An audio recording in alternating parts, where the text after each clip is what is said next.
हरिः ॐ स्वस्ति श्री गणेशाय नमः। ॐ नमो भगवते वासुदेवाय। ॐ श्रीदेव्यै नमः। देवी प्रपन्नार्तिहरे प्रसीद प्रसीद मातर्जगतोऽखिलस्य। प्रसीद विश्वेश्वरि पाहि विश्वं।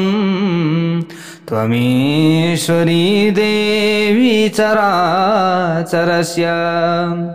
नारायणं नमस्कृत्य नरं चैव नरोत्तमं। देवीं सरस्वतीं व्यासं ततो जयमुदीरयेत्। जगज्जननी दुर्गा माता की जय होस्।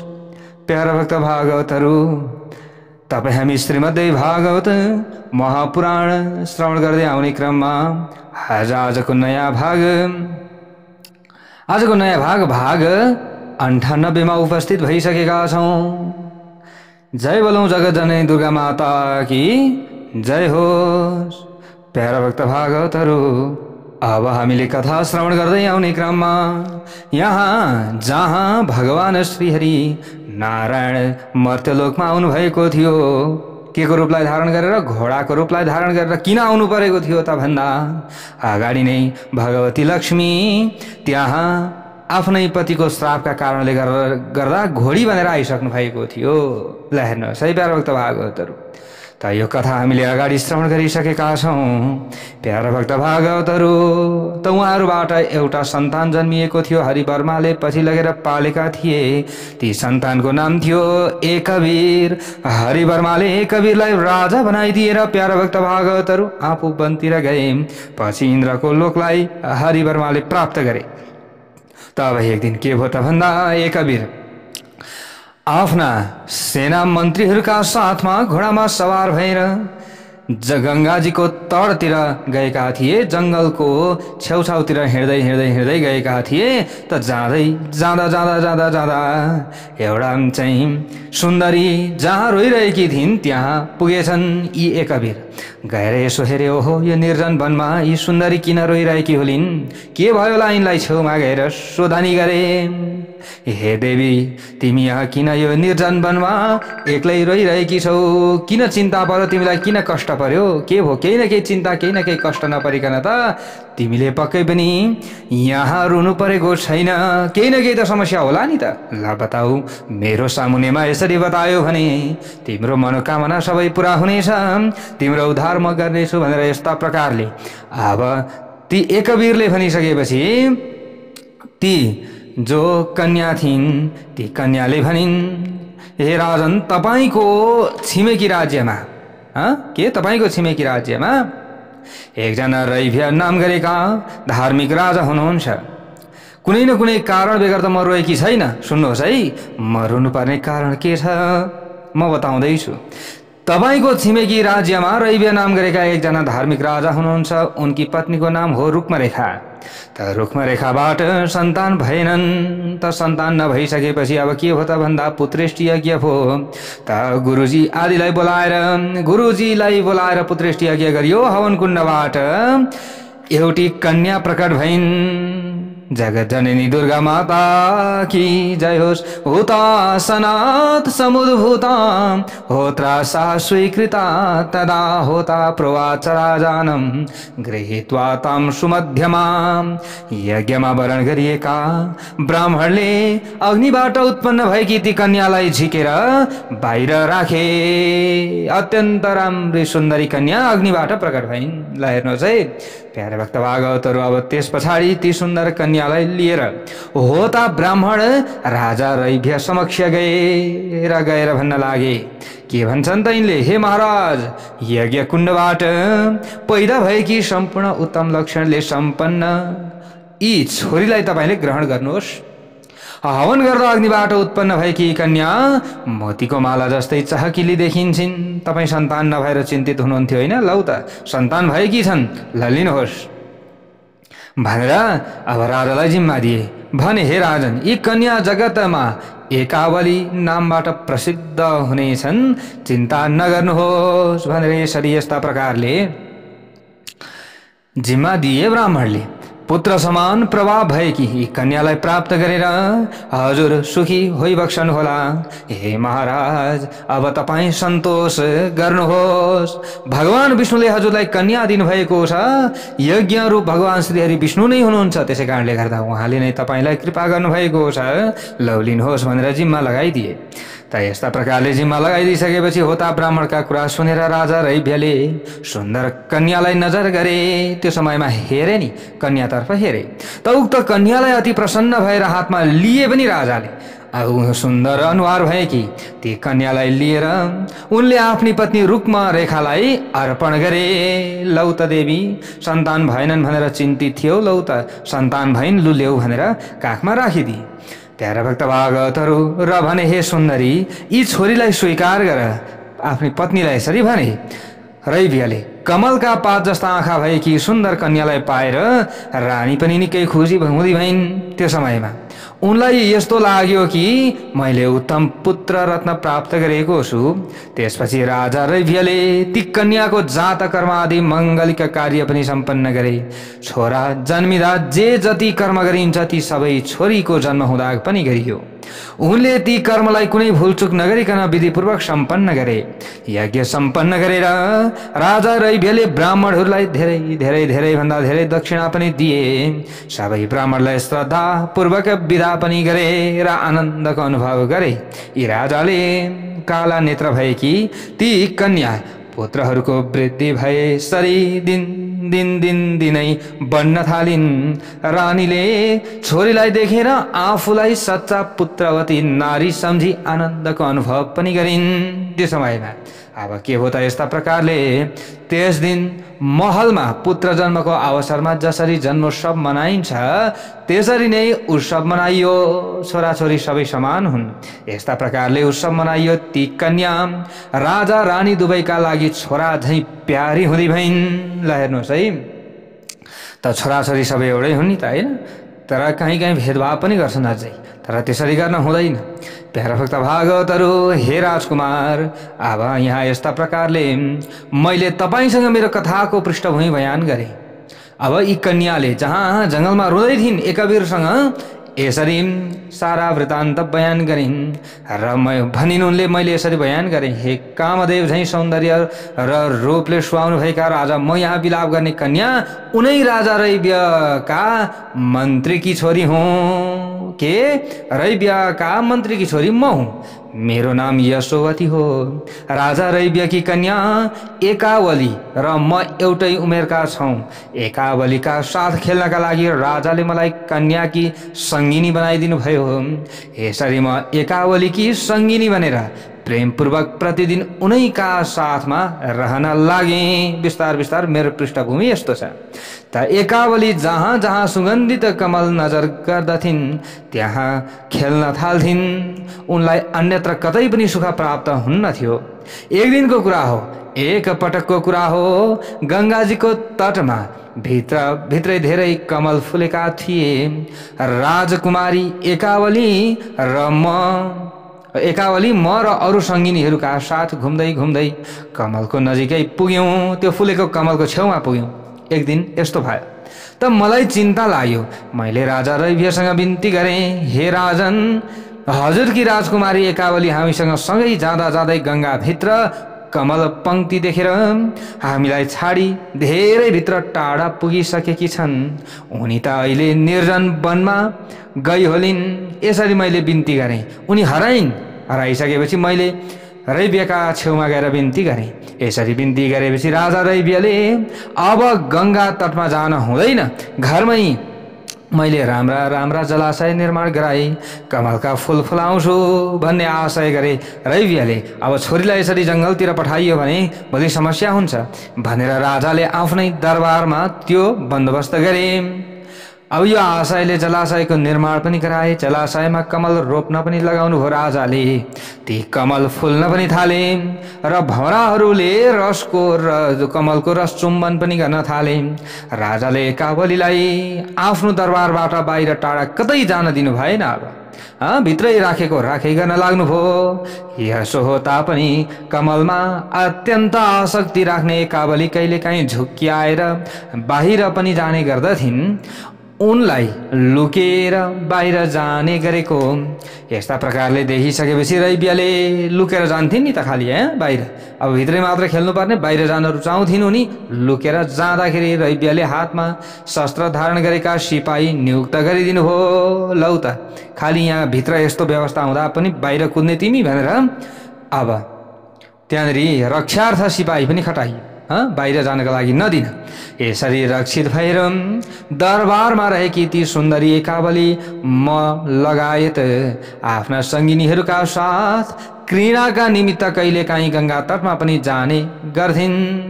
जो गर्थ्यौँ यानि कि हामी कहिलेकाहीँ अब त्यस्तै भए तापनि भित्रै रहनु परे तापनि कहिलेकाहीँ चाहिँ गङ्गाको तटमा जान्थ्यौँ र ती एकावली पनि जान्थिन्।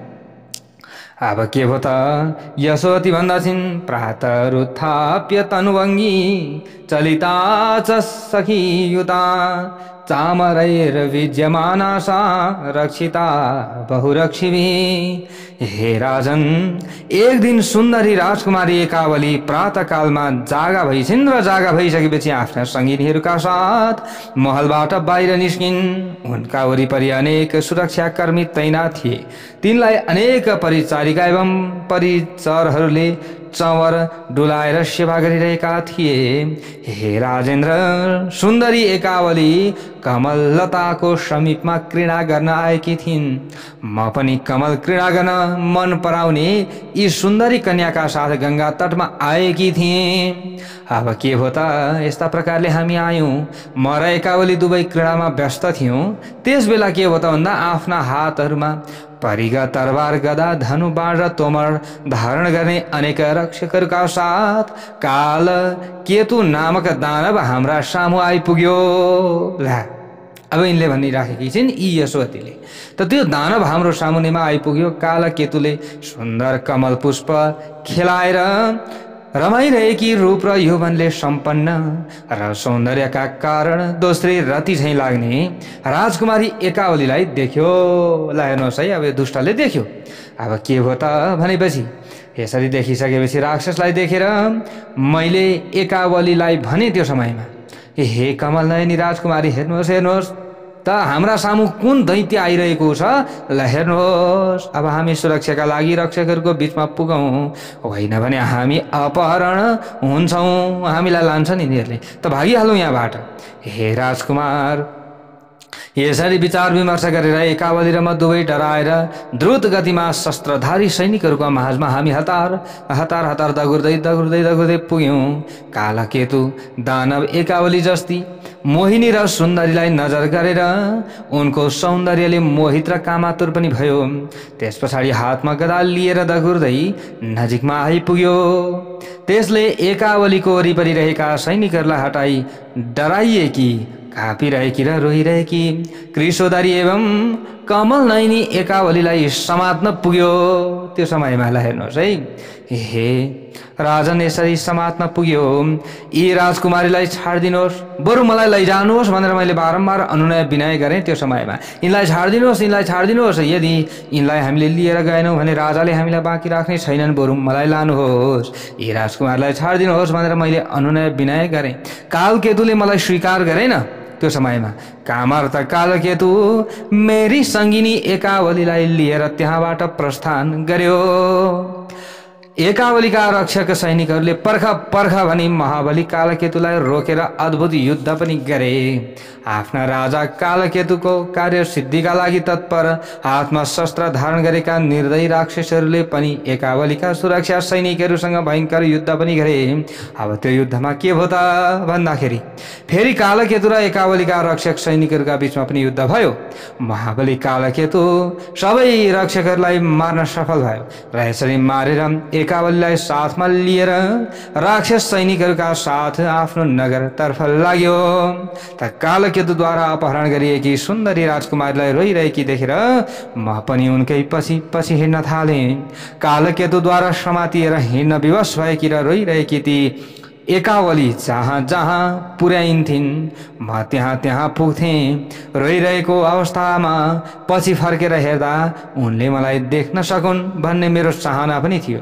एकावलीले पनि पछि फर्केर हेर्दा मलाई देखिन् देख्न त, र केही स्वास्थ्य पनि भइन्, आनन्दित पनि भइन्। म एकावली नजिकै पनि पुगेँ, उनीसँग बारम्बार कुरा गर्न थालेँ। हे राजन, दुःखका कारण आकुल व्याकुल भएकी र पसिनाले नुहाएकी एकावलीले मलाई समातिन् र मेरो घाँटीमा आफ्नो घाँटी जोडेर धेरै बेर रोइरहन्। उनको दयनीय स्थिति देखेर कालकेतुले प्रेमपूर्वक मलाई भन्यो, त्यो समयमा तिमीले डराएकी चञ्चल नयना तिम्री सखीलाई सान्त्वना देऊ, यी धेरै डराइरहेकी छन्। तिमीले मेरो तर्फबाट उनलाई भन, हे प्यारी सुन्दरी, अब स्वर्ग समान मेरो सहर आउनै लागेको छ। तिमी माथि मेरो माया बसेको छ, म तिम्रो दास भइसकेको छु। तिमी किन मसँग डराएर बिलाप गरिरहेकी छौ? नडराऊ, अब नडराऊ, डराएर केही पनि हुँदैन। हे सुनयनी, म तिमीलाई खाने त होइन नि, तिमी शान्त हौ। यसरी आफ्नो कुरा सुनाएर आफ्नो रथमा एकावलीकै छेउमा मलाई राखेर विकसित कमल जस्तो प्रसन्न अनुहार भएको त्यो कालकेतु विशाल सेनाका साथमा अब त्यस पछाडि वेगपूर्वक आफ्नो सुन्दर नगरतर्फ गयो। सैन्येन महतायुक्त प्रफुल्ल वदनाम्बुजः एकावलिं तथा मां च संस्थाप्य धवले गृहे। नगरमा यस्ता प्रकारले पुगिसकेपछि दानवराज कालकेतुले एकावली र मलाई एउटा सेतो सुन्दर भवनमा राख्न पुग्यो। त्यहाँ राखेर महलको रक्षा गर्न अनेकौं राक्षस सैनिकहरूलाई खटाइदियो। अब दोस्रो दिन के भयो त भन्दा, दोस्रो दिन कालकेतुले मलाई एकान्तमा बोलाएर विरह सन्तप्त एवं शोकमग्न भएकी आफ्नी सखी एकावलीलाई मेरो तर्फबाट सम्झाऊ भन्दै भन्न लाग्यो, हे नितम्बी, तिमी मेरी पत्नी हौ। त्यस पछाडि आफूले चाहना गरे अनुसार सुख भोग गर। हे चन्द्रमा झैं चकिलो अनुहार भएकी हे सुन्दरी, यो राज्य तिम्रै हो र म तिम्रै नित्य सेवक हुँ। म तिम्रै सेवक हुँ, त्यसैले अब तिमीले सुख भोग गर। मैले कालकेतुको अप्रिय वचन सुनेर त्यो समयमा भने, यशोवती भन्दछिन्, हे राजन, मैले मेरो सङ्गिनी एकावलीलाई यस्तो सन्देश दिन सक्दिनँ। त कालकेतुले यसरी भन भनेर हराएको थियो, तर यशोवतीले म सक्दिनँ भनिन्। बरु तपाईँ आफै उनलाई भन्नुहोस्, मैले यस्तो कुरा गर्न सक्दिनँ। मैले मेरा कुरा राखेपछि कामातुर भएको दुष्ट दानव कालकेतुले कृशोदरी मेरी प्यारी सङ्गिनी एकावलीलाई विनम्रतापूर्वक भन्यो, हे कृशोदरी, तिमीले ममाथि मोहन मन्त्र नै प्रयोग गर्यौ कि के हो? मलाई त तिमी असाध्यै मन पर्यो, म त्यसैबाट सम्मोहित भएँ। अहिले मेरो मन तिम्रै अधीनमा छ, त्यसै मोहन मन्त्रले मलाई तिम्रो दास तुल्याएको छ। यो निश्चित तथ्य कुरा हो। म कामदेवका बाण लागेर घाइते भइसकेको छु र म विवश छु। हे सुन्दरी, मलाई पतिको रूपमा स्वीकार गर भनेर यसरी कालकेतुले भन्न लाग्यो। केराका थाम झैं झाङ भएकी हे सुन्दरी, तिम्रो दुर्लभ एवं चञ्चल यौवन खेर गइरहेको छ। हे कल्याणी, पति भावले मलाई आलिङ्गन गरेर आफ्नो यौवनलाई सार्थक तुल्याऊ। हे देवी, अरूतिर तिमीले मन नलगाऊ। अब यसरी भनिसकेपछि एकावलीले भनिन्, पित्राहम कल्पिता पूर्वं दातुं राजसुताय वै हैहयस्तु महाभाग समया मनसावृतः। एकावलीले अब यस्ता प्रकारले भन्न लागिन्, मेरा पिताजीले पहिले नै राजकुमार हैहयका साथ मेरो विवाह गरिदिने निधो गर्नुभएको छ। मैले पनि मनबाट उनै राजकुमार हैहयलाई पतिको रूपमा वरण गरिसकेको छु भनेर तिनले यसरी भनिदिन्। सनातन धर्मको त्याग गरी कन्यालाई छाडेर म परपुरुषलाई कसरी पतिको रूपमा वरण गर्न सक्छु? तपाईलाई यसबारे शास्त्रको निर्णय अवगत नै होला।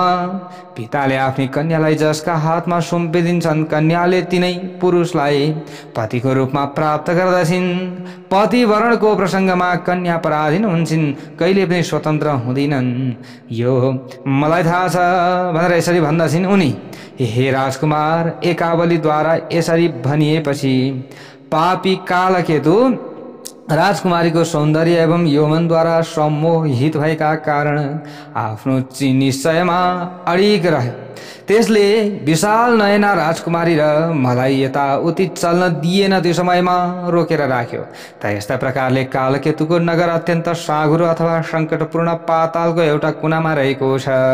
त्यहाँ पर्खालले घेरिएको र यक्षहरूद्वारा सुरक्षित सुन्दर किल्ला रहेको छ। मेरो प्राणभन्दा पनि प्यारी सखी एकावली त्यसै किल्लाभित्र दुःखमय जीवन बिताइरहेकी छन्। उनलाई सम्झेर म अहिले यहाँ गङ्गा तीरमा आएर बारम्बार विलाप गरिरहेको छु। हे सुन्दर अनुहारले सुहाइएकी सुन्दरी, त्यस दुष्ट आत्मा कालकेतुको नगरबाट कसरी यहाँ आइपुग्यौ? तिम्रो कुरा सुनेर म छक्क परे। एकवीरले भन्न लागे नि, तिम्रो कुरा सुनेर म छक्क परेको छु। तिमीले मलाई यस विषयमा बताऊ हे सुन्दरी। पिताद्वारा हयाका निमित्त प्रदान गर्न निश्चय गरिएकी भन्ने तिम्रो वाक्य मलाई अहिले सन्देहास्पद लागेको छ। यस पृथ्वीमा हय नामक राजा म मात्र छु र त्यस्तो अरू कुनै राजा पनि छैन। यो के कुरा तिमीले गर्दैछौ? मैले यो कुरा बुझिनँ। सुन्दर नयनले सुहाइएकी तिम्री सङ्गिनीलाई तिनका पिताले मलाई नै प्रदान गर्ने निश्चय गरेका त होइनन्? के हो कुरो? यो बुझ्न पर्यो। हे सुन्दर आँखी भौद्वारा सुहाइएकी सुन्दरी, मेरो मनको यो सन्देह निवारण गरिदिनुहोस्।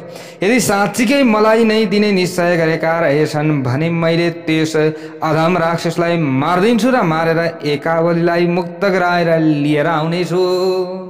हे सुन्दर चरित्र भएकी हे सुन्दरी, तिमीलाई थाहा छ भने मलाई त्यसको ठाउँ बताऊ। तिमीले ती सुन्दरी एकावलीका पिता राजा रैभ्यलाई एकावली सङ्कटमा परि अत्यन्त दुखित भएको कुरा बिन्ती गर्यौ कि गरेनौ? यो त गर्नु पर्थ्यो। जुन राजाकी यस्ती राजकुमारी छन्, के ती राजाले तिनको अपहरण गरिएको खबर पाएनन् र चुप लागेर बसे? अथवा तिनी किन नपुंसक जस्तो भएर बसेका छन्? थाहा पाएको भए एकावलीको मुक्तिका लागि किन प्रयास गरेनन्? आफ्नी छोरीलाई बन्दी बनाइएको थाहा पाएर पनि राजा रैभ्य चित्त सम्हालेर कसरी बसिरहेका छन्? अथवा राजा रैभ्य कुनै प्रतिकार गर्न असमर्थ किन भएका हुन्? मलाई कारण बताउनुहोस् भनेर यस्ता प्रकारले प्रश्न गर्नुभयो। हे कमल नयना सुन्दरी, तिमीले आफ्नी सङ्गिनी एकावलीका अलौकिक गुणको वर्णन गरेर मेरो चित्त हरण गर्यौ। यो त भएन नि। त्यसबाट म पूर्णतया कामदेवको वशमा परेको छु।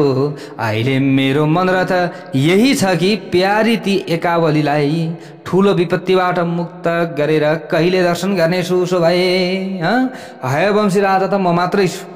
उनले अब मलाई चाहेको भए मैले कसरी दर्शन गर्नेछु? अब मलाई तिमीले कालकेतुको दुर्गम नगरमा जाने उपाय बताऊ। फेरि तिमीले यो पनि बताऊ कि त्यस्तो सङ्कटबाट मुक्त भएर तिमी कसरी आयौ? तिमी चाहिँ कसरी आयौ त? ऊ चाहिँ कसरी रहनुमा? यो के हो कुरा? यसो भनिसकेपछि यशोवती भन्दछिन्, बाला भावान मया मन्त्रो भगवत्याभिसाम्पदे। हे राजन, मैले बालककालदेखि नै एकजना सिद्ध ब्राह्मणबाट बीज र ध्यानसहित भगवतीको मन्त्र प्राप्त गरेको छु। हे राजन, जब म कालकेतुको घरमा बसेकी थिएँ त्यस बेला विचार गरेँ कि अब मैले प्रचण्ड पराक्रम कि स्वामिनी भगवतीको आराधना गर्नुपर्दछ। आराधना गरेपछि भगवतीले अवश्य नै मलाई बन्धनबाट मुक्त गराउनुहुनेछ, किनकि भक्तहरूमाथि करुणा गर्नुहुने शक्ति रूपा चण्डिका भगवती सबै कार्य गर्न समर्थ होइबक्सनुहुन्छ। निराकार र निराधार भगवतीले आफ्नै शक्तिबाट जगतको सृष्टि र पालन गरिबक्सनुहुन्छ। कल्याणको अवसानमा जगतको संहार पनि गर्नुहुन्छ। यहाँनिर के बताइयो भने त कल्याण होइन, यो के कल्प भन्न खोजेको हो। यहाँ अलिअलि प्रिन्ट मिस्टेक हुन्छ। यहाँ कल्पान्ते संहरत्येव निराकार निराश्रया भनेर संस्कृतमा लेखिएको छ। कल्पान्ते भनिएको हो। यो कल्पको अवसानमा जगतको संहार पनि गर्नुहुन्छ भनेको अन्त्यमा जगतको संहार पनि हुन्छ। इति सञ्चिन्त्य मनसा देवीं विश्वेश्वरीं शिवां। मनले यस्तो विचार गरेर श्री भुवनेश्वरी सर्वकल्याणी राता वस्त्रले सुहाउनु भएकी, सौम्य स्वभाव भएकी र सुन्दर एवं लाल लाल नयन युगलले सुहाउनु भएकी भगवतीको ध्यान गरेर मनमा नै उहाँको स्वरूप सम्झेर मन्त्र जप गर्न लागे। यसरी मैले समाधि लगाएर 1 महिनासम्म भगवती जगदम्बाको उपासना गरेँ। 1 महिना पछाडि मेरो भक्तिबाट खुसी हुनुभएकी देवी चण्डिकाले मेरो सपनामा आएर दर्शन दिनुभयो। त्यस पछाडि अमृत रस समान मधुर वाणीद्वारा मलाई भन्नुभयो, तिमी किन सुतिरहेकी छौ, उठा उठा, जागर छिटै द्रुत गतिमा गंगा तटमा जाऊ त। त्यहाँ विशाल बाहु र शत्रु दमनमा जो तिनीहरूमा समर्थ उत्तम राजा हय एकवीर आउनेछन्। दत्तात्रेयले महाविद्या नामक मेरो मन्त्र उनलाई प्रदान गरेका छन्। एकवीरले गुरुबाट प्राप्त मन्त्र जपेर मेरो उपासना गरिरहन्छन्। राजा एकवीरको मन सधैँ ममा लागिरहन्छ। उनी नित्य मेरा पूजामा तल्लीन हुने गर्दछन्। ममा गहिरो आसक्ति राख्ने राजा एकवीर सबै प्राणीहरूमा मेरै रूप दर्शन गर्दै मलाई नै अन्तिम शरण मानेर मेरो उपासना गर्दछन्। अत्यन्त उत्तम बुद्धि भएका तिनै राजा एकवीरले तिम्रो दुःख नाश गर्नुहुनेछ। भगवती लक्ष्मीका सुपुत्र ती हय एकवीरले पृथ्वीमा विचरण गर्दै गर्दै गर्दै अब गंगा तटमा आएर यहाँनिर तिम्रो दर्शन गर्नेछन्। त्यस पछाडि डरलाग्दो राक्षस कालकेतुको वध गरेर मानिनी एकावलीलाई मुक्त गराउनेछन्। सम्पूर्ण शास्त्रहरूमा पारङ्गत सुन्दर राजकुमार एकवीरलाई एकावलीका पति तुल्याउने काम तिमीले सम्पन्न गर्नेछौ र तिमीले सम्पन्न गर्नुपर्दछ। भगवती चण्डिका सपनामा आएर मलाई यसरी उपदेश दिएर अन्तर्ध्यान हुनुभयो। म पनि बिउजिएँ। त्यस पछाडि मैले सपनाको सबै वृत्तान्त र देवीको आराधनाको कुरा एकावलीलाई बताएँ। मेरा सबै कुरा सुनिसकेपछि कमल नयना एकावलीका मुखमण्डलमा प्रसन्नता छायो। अत्यन्त सन्तुष्ट भएकी र पवित्र मुस्कान छरिरहेकी एकावलीले मलाई भनिन्, तिम्रो शीघ्र गंगा तटमा जाऊ र मेरो कार्य सफल तुल्याऊ। तिमी कहाँ जाऊ? शीघ्र गंगा तटमा गएर मेरो कार्यलाई सफल तुल्याऊ। भगवतीले साँचो कुरा बोल्नुहुन्छ। उहाँले नै हामी दुईलाई बन्धनबाट मुक्त बनाउनु हुनेछ। हे राजन, एकावलीले यसरी प्रेमपूर्वक आदेश दिइसकेपछि मैले त्यस्ता ठाउँबाट बाहिर निस्कन उचित ठाने र यसरी ठानेर छिट्टै प्रस्थान पनि गरेँ। हे राजकुमार, भगवती जगदम्बाको कृपाले बाटोको ज्ञान र द्रुत गतिको क्षमता मैले प्राप्त गरेकी थिएँ। ल हेर्नुहोस् है, अब यस्ता प्रकारका यहाँ कुरा भइरहेका छन्। हे वीर राजकुमार, मैले आफू दुखी हुनुको सबै कारणबारे जानकारी दिएँ। मैले जसरी मेरो विषयमा सबै कुरा बताएँ त्यसरी नै तपाईले पनि तपाई को हुनुहुन्छ, कसका छोरा होइबक्सनुहुन्छ भन्ने कुरा मलाई बताउनुहोस्। मैले मात्रै बोलेर भएन नि, मैले मात्रै परिचय दिएर भएन, यो त तपाईले पनि दिनु पर्दछ नि त। यस्ता प्रकारले प्रश्न गरिसकेपछि अगाडि गएर वेदव्यासजी भन्नुहुन्छ, तस्यास्तु वचनं श्रुत्वा रमापुत्रः प्रतापवान् प्रफुल्लवदनाम्भोजस्तामुवाच विशाम्पते। हे जनमेजय, यशोवतिका वचन सुनेर लक्ष्मीनन्दन प्रतापी एकवीरको अनुहार खुसियालीले छायो र उज्यालो र सुन्दर देखियो। उनले यशोवतीसँग कुराकानी गरे। त्यो समयमा एकवीर भन्दछन्, रम्भोरु यस्तया पृष्ठो वृत्तान्तो विशदाक्षरः। हे सुन्दर जाङ भएकी रमणी, तिमीले मिठो भाषामा मसँग मेरो परिचय सोध्यौ। अब म तिम्रा उत्तर दिँदैछु, तिमीले सुन। एकवीर नामले प्रसिद्ध लक्ष्मीको पुत्र हय म नै हुँ। के हूँ? म नै हुँ। हे यशोवती, तिमीले एकावलीका विषयमा वर्णन गरेर मेरो मनलाई परतन्त्र बनाएकी छौ। म विरह पीडित भएको छु। मलाई कहाँ जाउँ, के गरौँ भन्ने औडा भएको छ। फेरि तिमीले तिनै लोकहरूका सुन्दरीहरूको सौन्दर्यको अभिमानलाई निस्तेज तुल्याउने एकावलीको जुन रूप सौन्दर्यको बयान गर्यौ, त्यसबाट मेरो मन काम बाणले आकुल व्याकुल भएको छ भनेर यस्ता प्रकारले यहाँ भनिँदैछ। त तिमीले एकावलीको रूप सम्पदाको बयान गरेपछि गुण सम्पदाको बयान गर्यौ। त्यसबाट मेरो चित्त एकावलीले चोरिसकेकी छन्। फेरि तिमीले जुन तेस्रो कुरा गर्यौ त्यसबाट म साह्रै आश्चर्यमा परेको छु। तिम्रो भनाइअनुसार कालकेतु दानवका सामु एकावलीले भनेकी थिइन् कि मैले हयलाई पतिको रूपमा वर्णन गरिरहेकी छु। हय बाहेक म अरू कुनै पुरुषलाई पतिका रूपमा वर्णन गर्न सक्दिनँ। यो मेरो निश्चय हो हे सुन्दरी, हे यशोवती। एकावलीको त्यो भनाइ अद्भुत गरी यहाँनिर उद्धृत गरी, त्यो जुन भनाइ छ त्यो भनाइ उद्धृत गरेर बताएर तिमीले मलाई एकावलीको दास तुल्याएकी छौ। हे सुकेशी, तिमीले बताऊ कि अब म के गरौँ? अब म के गरौँ? कहाँ जाउँ? कसो गरौँ? हे सुन्दर नयना, म त्यो पापात्मा कालकेतुको गाउँ ठाउँ जान्दिनँ। त्यसकारण त्यसको सहरमा पुग्ने मेरो सामर्थ्य पनि छैन। हे विपुल नयना सुन्दरी, तिमीले नै उपाय बताऊ। तिमीले नै मलाई त्यहाँ पुर्याउन सक्दछौ। तिमीले मलाई छिटै त्यो ठाउँमा पुर्याऊ जहाँ तिम्री सङ्गिनी एकावली बसेकी छन्।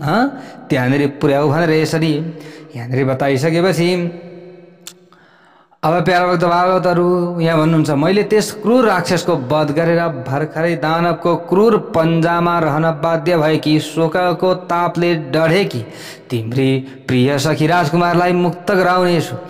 राजकुमारी एकावलीलाई दुःखबाट मुक्त गराएर छिटै तिनलाई म तिम्रो सहरमा पुर्याउनेछु।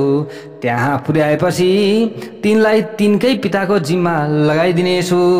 त्यसपछि शत्रुलाई सन्तप्त तुल्याउने राजा रैभ्यले आफ्नी छोरी एकावलीको विवाह सम्पन्न गराउनेछन्। हे प्रियवदा यशोवती, तिम्रो सहयोगबाट मेरो मनको इच्छा अवश्य पनि पूर्ण हुनेछ। तिम्रो सहयोग त चाहियो नि त, त्यतिकै त हुँदैन। तिमीले सहयोग गर्न सक्नेछौ। तिमीले मलाई कालकेतुको नगर देखाइदेऊ त, त्यसपछि मेरो पराक्रम देख्नेछौ। हे सुन्दरी, म जसरी परस्त्री हरण गर्ने दुराचारी कालकेतुको वध गर्न समर्थ हुन सक्दछु त्यसरी तिमीले उपाय गर, किनकि तिमी हित साधन गर्ने कार्यमा निपुण छौ। त्यस दानवको दुर्गम नगरको बाटो मलाई आजै बताऊ। के रहेको छ त्यो मलाई अहिले तत्क्षण बताउनु पर्यो। तब व्यासले अगाडि गएर भन्नुहुन्छ, तन्नी सम्य प्रियम वाक्यम मोदिता च यशोवती। हे जन्मेजय, एकवीरको प्रिय वचन सुनेर यशोवती प्रसन्न भइन् र उनी लक्ष्मीका छोरा एकवीरलाई आनन्दपूर्वक नगरमा प्रवेश गर्ने उपाय बताउँदै भन्न लागिन्, हे राजेन्द्र, सर्वप्रथम तपाईले भगवतीको सिद्धिदायक मन्त्र ग्रहण गरिबक्सियोस्। के गर्नुहोस्? त्यो मन्त्र ग्रहण गर्नुहोस्। पहिले मन्त्र चाहियो नि त। त्यस पछाडि म तपाईलाई राक्षसहरूद्वारा सुरक्षित कालकेतुको नगर देखाउनेछु। हे महाभाग, तपाईँ मेरा साथ कालकेतुको नगरमा जानका लागि सेना सहित तयार हुनुहोस्। त्यहाँ युद्ध हुनेछ। यो कालकेतु आफू महापराक्रमी छ र बलवान राक्षसहरूको अब यस्ता प्रकारले बीचमा बस्ने गर्दछ। त्यसैले भगवतीको मन्त्र ग्रहण गरेर अब गर्नका लागि तपाईँ मसँग जानुपर्दछ। यसरी भने प्यारा भक्त भागवतहरू अब ल हेर्नुहोस् है, तपाईँ जानै पर्दछ, नभए हुँदैन। तपाईँलाई त्यस पापीको सहरमा जाने बाटो म देखाउँछु। त्यस पछाडि तपाईँले पाप परायण दानव कालकेतुलाई मारेर मेरी सङ्गिनी एकावलीलाई मुक्त गराउनुहोस् भनेर यसरी अब यहाँनिर यो योजना बनाइयो। ल हेर्नुहोस् है, अब के हुन्छ त, हत्वा तम पाप कर्माणम मोचयासु च मे सखिम। त यस्ता प्रकारका कुरा सुनेर, यो वचन सुनेर एकवीरले दैवयोगबाट त्यहाँ पाल्नुभएका पुण्यात्मा एवं ज्ञानीहरूमा श्रेष्ठ दत्तात्रेय मुनिबाट तिलक जो त्रिलोकी तिलक नामले प्रसिद्ध योगेश्वरी मन्त्र ग्रहण गर्नुभयो। जय बोलौँ जगजननी दुर्गा माता की जय होस्। मन्त्र ग्रहण नगरिकन हामीले कुनै पनि कार्य गर्दछौँ भने त्यसको पूर्ण फल हामीले प्राप्त गर्न सक्दैनौँ। हामीले यसरी बुझ्नु पर्दछ। मन्त्रको प्रभावले कवीरको आत्मामा सर्वज्ञता अर्थात् सबै विषय जान्ने शक्ति र जहाँसुकै जान सक्ने शक्ति पनि आयो। त्यस पछाडि अब के बताउँदा एकवीर यशोवतीलाई साथमा लिएर कालकेतुको अत्यन्त दुर्गम नगरमा जानका लागि प्रस्थान गर्दा भए। डरलाग्दा राक्षसहरूबाट सुरक्षित त्यो नगर नागहरूद्वारा सुरक्षित पाताल समान थियो। ठुलो सेना र यशोवतीलाई साथ लिएर राजा एकवीर त्यहाँ पुगे। हेर्नुहोस् है प्यारा भक्तभागवतहरू, राजा एकवीरलाई नगर भित्र आइरहेको देखेर कालकेतुका दूतहरू ज्यादै भयभीत हुँदा भए। चिच्याउँदै रुँदै कराउँदै त्यस अत्यन्त बेगले भागेर कालकेतुको समीपमा जाँदा भए। जय बोलौँ जगजन दुर्गा माता की जय होस्। त्यस बेला कालकेतु एकावलीको नजिकमा बसेर उनलाई आफ्नै प्रियतमा बनाउन अनेक प्रकारबाट बिन्ती गरिरहेको थियो। कालकेतुलाई काम मोहित अवस्थामा देखेर दूतहरूले अचानक सम्बोधन गरी आलाप गर्न लागे। अब दूतहरू पुगेका छन्, अब कस्तो हुन्छ के हुन्छ त्यो अर्को भागमा हामीले श्रवण गर्नेछौँ। जगत जननी दुर्गा माता की जय हो।